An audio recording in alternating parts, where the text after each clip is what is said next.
Hello everyone, this is Zeeebo and welcome to this Chaos Zero Nightmare video. So earlier I released a video for Chizuru and there were a lot of comments, so I actually went through the comments to sieve out useful builds that I can use to trial with Chizuru.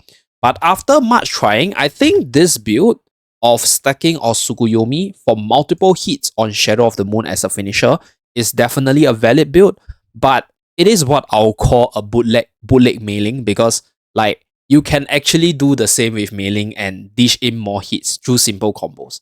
So I think the idea of just having Tsukuyomis stack multiple hit and use the Shadow Moon skill as a finisher is really cool. It does okay damage.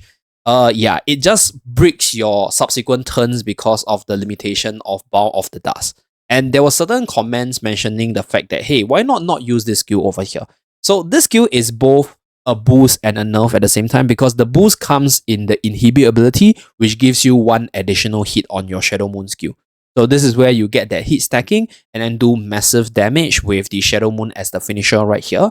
So unfortunately for my latest best chaos run, we only got the Tsukuyomi with multiple hits, but we didn't get the duplicates.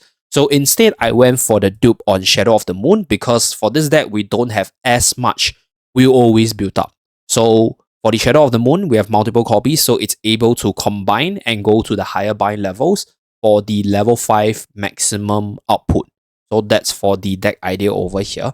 So these are the equipments, pretty good for the DPS side. So let's run through the stat lines of all the units I use for my true zero cycle. Okay, so Chizuru right here, stat line. And then this is the partner, Itsuku, E0. Potential is as such. And memory fragment is as such. Okay.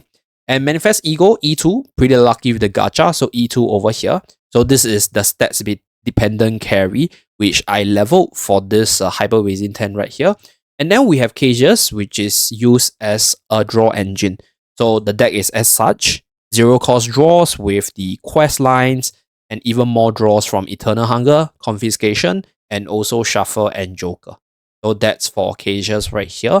Partner is as such, not so important because you just need enough stats for this unit to tank the damage to survive, and he's mostly used for draw. So for the stat side, not so important. So that's for the memory fragment. E0 by the way. And then, one more thing. It's important to actually upgrade the ego or the potential to the unique stats one because you want that additional morale when you complete the quest. So if you get the 0 cost quest or the 1 cost quest, it synergizes with Chizuru pretty well, at least with this Chizuru build that I have right here. So we are able to complete the quest multiple times if we get it early enough and then get the additional morale boost. So that's for cages. Now Ray is mainly there as a buffer and a draw engine for this deck. So Resonating Darkness, Dark Condensation, Predator Blade, as well as Strike of Darkness, they all work to buff up the damage output of Chizuru's skill. And then we have a whole bunch of draws right here, as you guys can see. So potential, this is as such, also not very stats dependent, so you don't actually have to level too much, just enough for her to survive. And then for the memory fragment, as such, and manifest ego, E6 right here. So that's with regards to Ray, the buffer for the team, Chizuru as the main carry, Aegis as the sort of quest as well as draw engine provider. So this is the first team. Second team, Yuki. So not too much with regards to this deck because I've showcased this deck before in the previous season of Hyper Basin. So this is the Iceberg Cliff with Flash Slash AoE stack. So we have some of the best equipments for the DPS side with Eternal Hunger right here. And then we have Nia with the ability to Adagio, send the Eternal Hunger back, give us a lot of draws as well as AP within one turn. And then last but not least, we have Veronica for the repost, AP boost, as well as additional AoE coverage. So stat line is as such. With regards to the memory fragments, it didn't change too much from the last time. So yeah, we're still running the passion set. Potential is as such.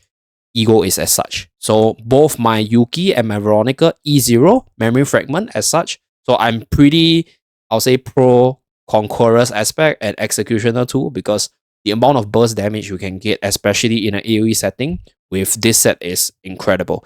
So that's with regards to Yuki. And without further ado, let us showcase our true zero cycle with Yuki and Chizuru as our carry. Let's go.